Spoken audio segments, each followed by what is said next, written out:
It all started with Kathleen Kennedy. It started with Rian Johnson. It started with The Last Jedi. Today we're talking about the downfall of Disney. And yes, we're talking about this once great company, which was beloved by all, a family content-generating machine, which decided to begin entering into the culture war, into politicization, into modern ideological divides and divisiveness, and now is but an ashen debris field of rubble of what it once was, the house that Walt built. We're going to show you how much this company has lost in one single year at the box office. And folks, it is record-breaking. Nobody even comes close. We're going to talk about the ideology, the media, and everybody involved who made Disney collapse into the chaos that it is today.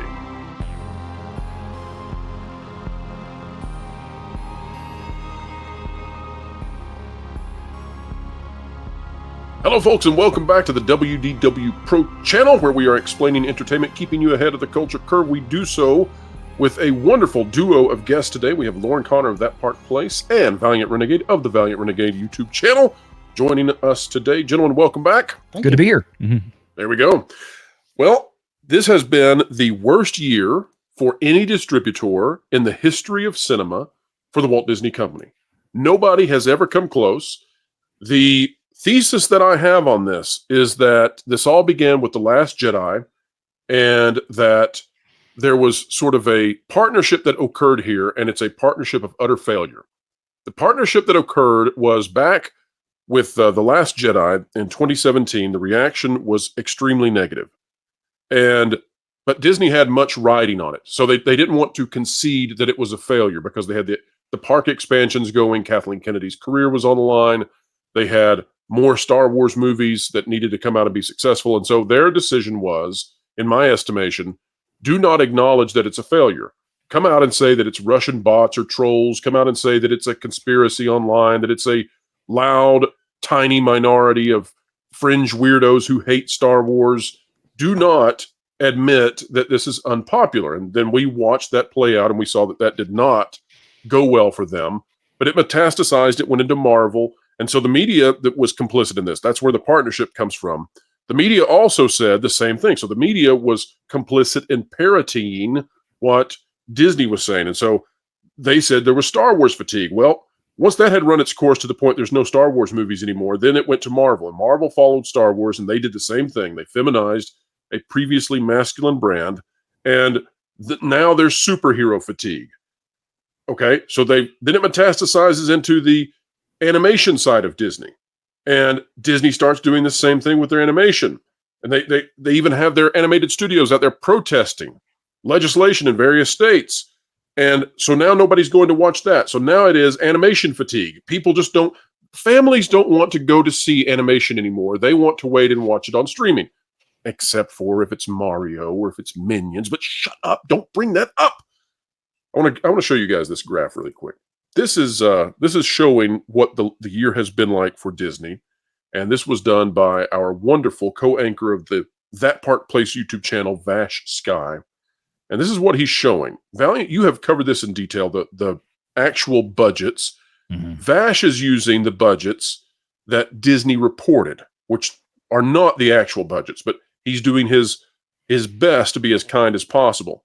Even under the most favorable conditions, Disney has lost $1.15 billion thus far in 2023. Now, it's debatable which one is the bigger loss here. He's got Wish at 141 in the loss territory right now. He has the Marvels at 225. He has Indiana Jones at 253. I think that in the end of this, the Marvels will actually be the biggest flop of all time. That's not finished tallying yet. Right. But Valiant, walk us through just quickly before we debate this issue about The Last Jedi and whether or not this truly was the start of Disney's downfall. Walk us through these numbers. Is it actually worse than what we're seeing, which is already plenty bad? It seems more like it's probably a little bit worse. I actually was working on this to do a video right at the end of this year, early next year, just once everything is done, once we get through the holiday season. Wanted to wait till we got some more solidified numbers on Wish.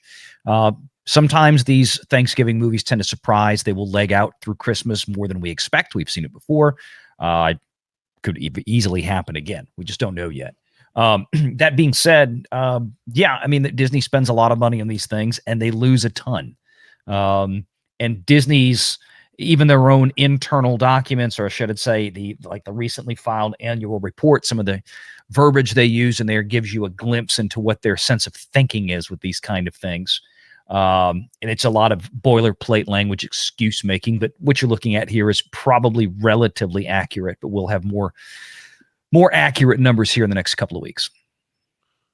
Lauren, the first time that I noticed that Disney was divorcing the market reaction from the corporate reaction. In other words, the market no longer spoke to Disney in an authoritative way. Disney was the authority now.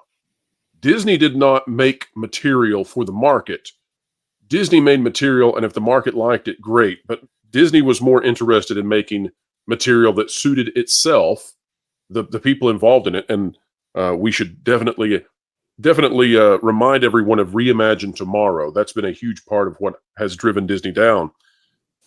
But Lauren, with Last Jedi and this idea that they don't have to succumb to whatever the market wants, do you think that truly was the beginning, or is there something before The Last Jedi that was a warning sign to all of us that Disney was going downhill quickly? I think that whole period is an interesting time because right when the audience reaction to The Last Jedi came out, there was a palpable threat to Kathleen. That's when I remember that she had announced that Ryan was going to have a new trilogy of movies coming after that. I think she actually announced that before the audience reaction was coming in.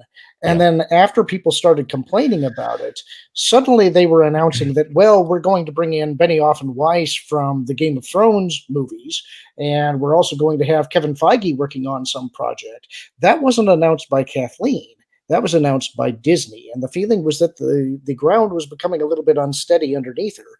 It's then that we got the infamous quote from her that we're not working from these 800-page novels. We're not working from this lifetime of comic books. And the fan base read that quote as she's saying there's no source material, period, when really what she was doing was taking a veiled shot at Benioff and Weiss and Feige. Now, I think that they were able to play kind of an elaborate bluff because there was still another movie coming in the trilogy. And they could still kind of say, trust us, we have a plan. And I think a lot of people were willing to give them the rope to find out whether there was going to be a payoff here. But then all of the drama surrounding Colin Trevorrow's draft and his eventual dismissal eventually led to Abrams coming back, and the rest is history. They couldn't really hide their intentions anymore, and it's all been downhill from there. Valiant, up until recently, the media has done everything in their power to not cover what really is going on with Disney. When I read these articles assessing and analyzing the situation at Disney, it is often mind-numbingly ignorant, and I suspect that it's purposefully so. It's not done out of ignorance. What I see happening here is I see the media trying very hard to assert, one, that there is some sort of fatigue that sets in, some sort of esoteric, nebulous fatigue that sets in on audiences. I also see the media attempting to spin this as Disney has a creative focus issue. They follow right in line with whatever Bob Iger says. They'll claim that, that's a Disney Plus issue. People are just waiting for it to hit streaming. They'll come up with 100 different reasons, but they never, ever venture into saying that there's something actually wrong. There's a rot at the foundation of Disney, and that Disney has disenfranchised families. They will never say it because the media was on the side of Disney there. But are you seeing that, Valiant? In your analysis of the situation, is there a fundamental issue with the company, and what should they do, even if they're not going to do it, to fix it? Disney's broken, and they're going to stay broken as long as they fail to recognize and fail to admit where their true failures are. And it's what you just said. They have violated the trust of the American family. That's a big problem with Disney. And they don't want to go down that road. They don't want to also admit that they are not great storytellers anymore, and they haven't been for some time. Everything we've seen coming out in the past few years has been hollow, pathetic, shallow, a rehash of a former piece of property that has been reimagined for modern audiences that never seem to materialize, that don't exist, at least not from a commercially viable perspective. They can keep saying and making the excuses of behavioral changes and, oh, we didn't anticipate this is where the audience would be when we did this. Other studios don't seem to be having this problem. And when you put things in your financial report, about, well, we know that pre-pandemic level audiences at theaters still haven't quite returned yet. Well, I don't see this problem with a lot of other major IPs that are hitting theaters right now. Yes, people may be a little bit more judicious about what they go see in a theater, but I think it's more a fact of other options that they have out there. And I think a large part of it is the fact that what Disney mostly puts out is crap. And it's funny, in the same year that this annual report covers that they talk about that being the case, they also acknowledge the fact that Avatar: The Way of Water was the biggest thing ever of all time, blah, blah, blah. And it's like, well, you had the privilege of distributing that, much like you do Bluey, but you didn't make it, and you don't own it. So you didn't influence it either, because right, James Cameron isn't going to allow that. So on one hand, you're trying to say that the audiences just don't want to go back to the theaters, while at the same time saying, look at what we did with Avatar 2. Everybody came back to the theaters. You can't have it both ways, Disney. You have to stop talking out of both sides of your mouth. Quit being liars. Be honest. Be honest with yourselves. Be honest with your stockholders. Be honest about why you are failing, and you're going to continue to fail as long as Bob Iger and his leadership team, and frankly the board of directors that is there now, remains. That's it. Okay, so let me ask you then a deeply important question about the financial side of Disney, Valiant. In regards to what we've watched, which is starting with The Last Jedi, in my estimation, and moving forward until today, we've watched this play out to its crescendo. I don't think it can get worse than it has been this year. I think we are literally at the bottom of the barrel. Perhaps it can, but I don't know how you can burn down a house that's burned to the ground. But that said, and perhaps you have a scenario in which Disney goes down worse. How long can the institutions prop up this company versus the market? And when I say the market, I'm literally talking about society at large. Abandoned Disney. And I think that's why some of the media types are so nervous. Grace Randolph is losing her mind, shouting to the rooftops about how bad of a person Chris Pratt is. I mean, who knows what she's ranting about now? But Valiant, how long can the institutions give this company the lifeblood it needs versus a market that surely just society itself is bigger than the institutions? Your thoughts? I mean, no, the market is going to ultimately dictate this. I mean, there's only so much you can drag down on a line of credit, right? There's only so much you can float and leverage if you get in trouble and you have to borrow, if that's what you mean by like the institutions. Well, I'm talking about like BlackRock and Vanguard and these other huge institutional investors. Well, but how long do they go along with this? Well, that's up to them. I mean, their power resides in their power of vote. Their power resides in the power of proxy that they have for the tens of millions of shares that they hold in trust for their investors, the people that own the BlackRock mutual funds and the Vanguard mutual funds and so on and so forth. That's where their power is in that vote, putting the board in place. And when you have a CEO that is as influential as Bob Iger has been, and I don't know how much longer he's going to be as influential I don't think he's as influential today as he was even a year ago. I think he's lost a lot of that, and we see evidence of that in the number of articles that are coming out in financial trades talking about how, boy, look at the bad year he had. Boy, things really aren't going his way. Boy, this and that. Starting to set him up for, hey, it's okay to let him go kind of thing, in my opinion. They realize that there's blood in the water. But the question is, at the end of the day, it has to get better. Disney has done nothing in the 1 year that Bob Iger has been there. He got that quick, sharp spike in the stock price when he came in, and then it dropped, and then it came back up to where it was a year ago. So it's not moved at all. It's a lateral slide when the rest of the market has been up. So that's a but problem. that also, Megan, I think is why some people out there are so confused, is because, Economics 101 tells them this company has had the worst box office in the history of cinema. This company has had declining theme park attendance at their biggest theme park resort domestically. And people are saying, why is it still in the same spot it is? I want to come back to that in just a moment. But one of the things, Lauren, that I think is so perplexing to the media, and I think they've been led astray a bit, is that, I've been watching carefully what's been going on in politics, but we don't talk about politics here on this channel. We remain apolitical. At the same time, when it intersects with entertainment, I think we need to talk about it.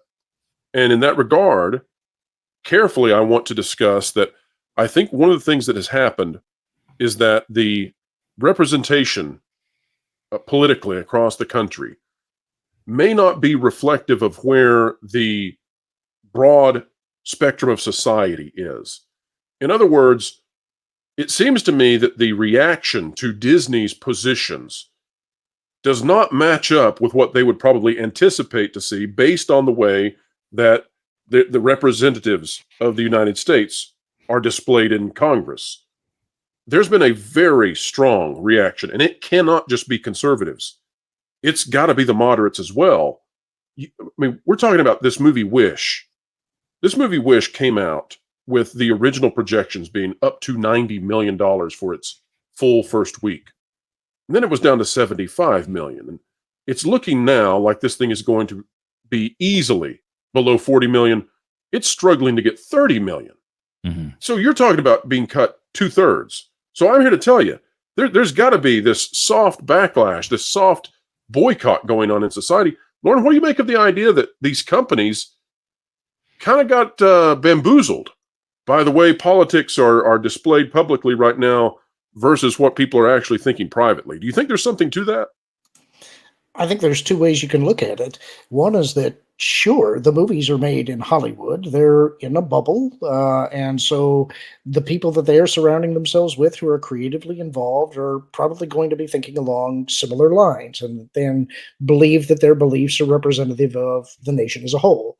That's one way in which, sure, that can influence the storytelling.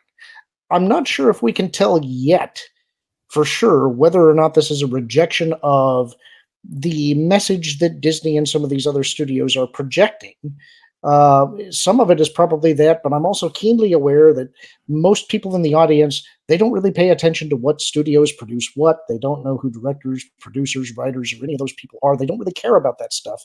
They're just going to see a movie. So I do have some question as to how much of this is just due to the economy, because you have people that are now having to pay real close attention to their budgets, and entertainment and discretionary spending is the first thing that gets slashed in hard times. So I am a little curious about that. I do think there is a dedicated group of people who are definitely boycotting Disney. I don't know if that's what's affecting all of this, though. So I would hesitate to draw that tie quite yet. I want to see what happens when the economy starts getting better, if we get there. So that will be interesting, I think. One of the things, Lauren, that caught my attention in this regard was back when they did the protests of the Florida legislation. There was a Lucasfilm employee out in front when they did the photo, and you probably remember this, who held the sign that referenced The Last Jedi. Do you remember what was on that sign, Lauren? I don't, but I remember what you're talking about. But it was a slap in the face to those who held the opposite political positions. And it essentially confirmed that Lucasfilm views The Last Jedi as a piece of political statement. Is that fair to say? Yeah, I think so. I have watched. It seems to me that there are, it has to be the majority. It just simply, based on the reaction of the market, this has to be the middle ground, common sense majority who is saying, we don't like what has happened to Star Wars. And it's gotten to the point where it's even spilled over into South Park. And then I think it's spilled all the way out across all of Disney. I think people loathe this company at this point because it's hypocritical. It's anti-virtuous when it says otherwise.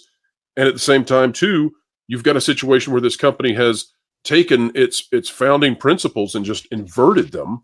And so I think it actually has managed to shatter through that general shield that would, the average person going to a movie doesn't care about who made it or what's in it. They just want to go and eat popcorn. And I think Disney managed to break that. I do think the South Park episode is kind of a landmark thing because that does break through to people who don't normally pay attention to this stuff. And the fact that they had to hastily make edits to the Marvels precisely because of that episode, I think is a big deal. And that's a good thing. I think that as attention is brought to this, then hopefully people will be paying more attention to what's going on in their entertainment. But I do think that we still need to kind of keep a close eye on things to see what is it that does change the movie-going trends for box office receipts in the near future. Is it going to be somebody produces something that's actually a crowd pleaser that appeals to a broad swath of the audience, or is it a change in the economics generally? I'm curious to see what does impact that. Great points. Valiant, I'm going to give you the last word, and I just want to run through these reported net budgets really quickly. Mm-hmm. There are a few here that are important to note.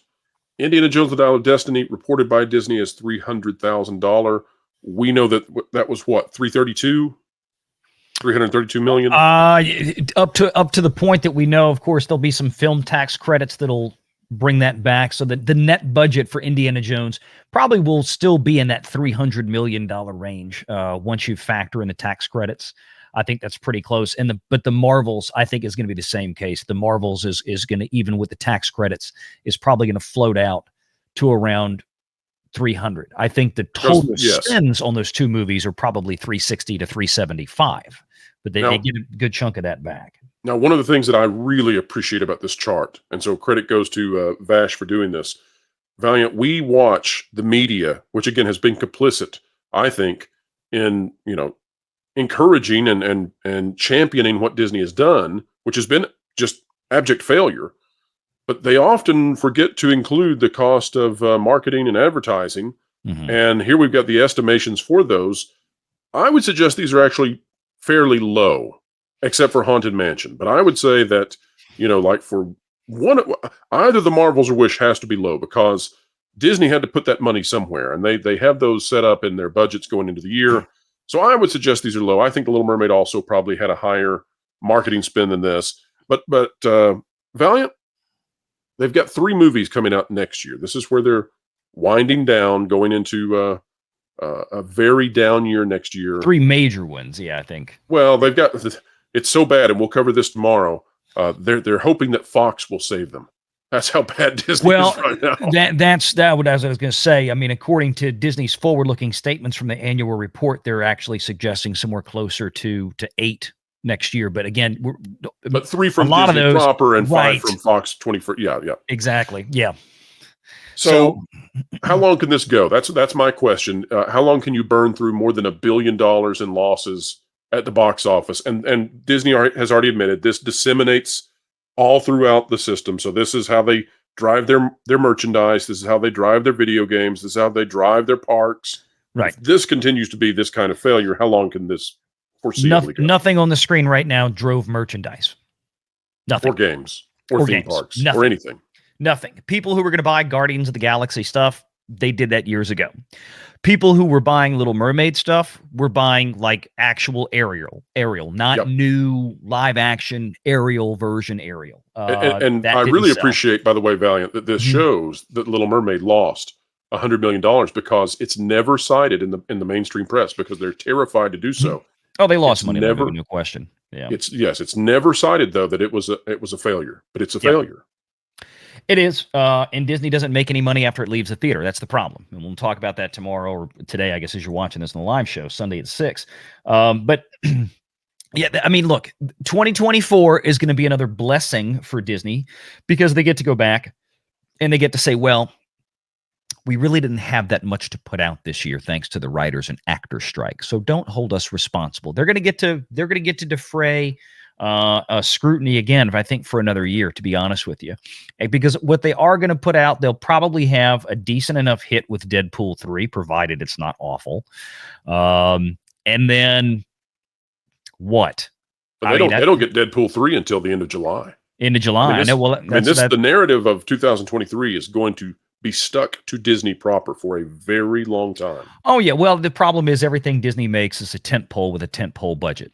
And, unlike Universal, Paramount, Sony, that, hey, they make a lot of 20, 30, 40, $50 million pictures. How much did Five Nights at Freddy's cost? $25 million. Huh. How about that? Yeah. How about that? mean, Disney is making major theatrical tent poles, and you can't make 7 or 8 of those every single year and then have 7 of those 8 very clearly fail. And the one that succeeded made $5 million, according to this estimation. If even that much. Yeah. I'm not even 100% sure that Guardians made money because, again, I don't trust the budgets. The first Guardians of the Galaxy movie 10 years ago cost $257 million. Not the $170 million that's still posted out there, but $257 million. I seriously doubt Guardians 3 was done for $250. So, well, one thing I do not doubt is that we have some of the greatest panelists who come on the show. And Valiant, I look forward to being a panelist on your show later this evening. I don't know what we're going to be covering, but I got a feeling it's going to be this abysmal Thanksgiving week at the box office. And pretty soon we're all going to start wondering how long theaters can hang on if the studios continue to fail at this level. Lauren, you just put out a new video yesterday on your YouTube channel. Tell us about it real quick. It's the latest chapter of Spectre of the Past. That was the 4th novel that Timothy Zahn wrote for the Star Wars EU. This was taking 10 years after the original Thrawn trilogy, and it was a novel that the folks who follow me had voted on that they wanted to have me read next. Folks, if you want to go deep into Star Wars lore and remember what it was like before Disney, Lauren has the YouTube channel for you. Valiant Renegade also, of course, is the man, the legend when it comes to financial analysis of Hollywood. He has truly, I'm not blowing smoke here, Valiant Renegade has revolutionized the very art of reporting that, and is now, I think, having the mainstream media be forced to cover it in a more objective way. So wins everywhere here on this panel. Make sure to click on their links down in the video description below. And folks, we hope you will weigh in now and tell us, because this is not just a video of talking heads. No, this is a community discussion. Let us know, do you think this began with The Last Jedi? Or was there a precursor even before this that let us in on the idea that Disney was going to be divorced from reality? Let us know down in the comments below. Like, share, subscribe. And folks, as we always end these, wherever you are and whatever you're doing, keep learning, keep growing, and keep having fun. Clickbait. Fraud. Drama queen.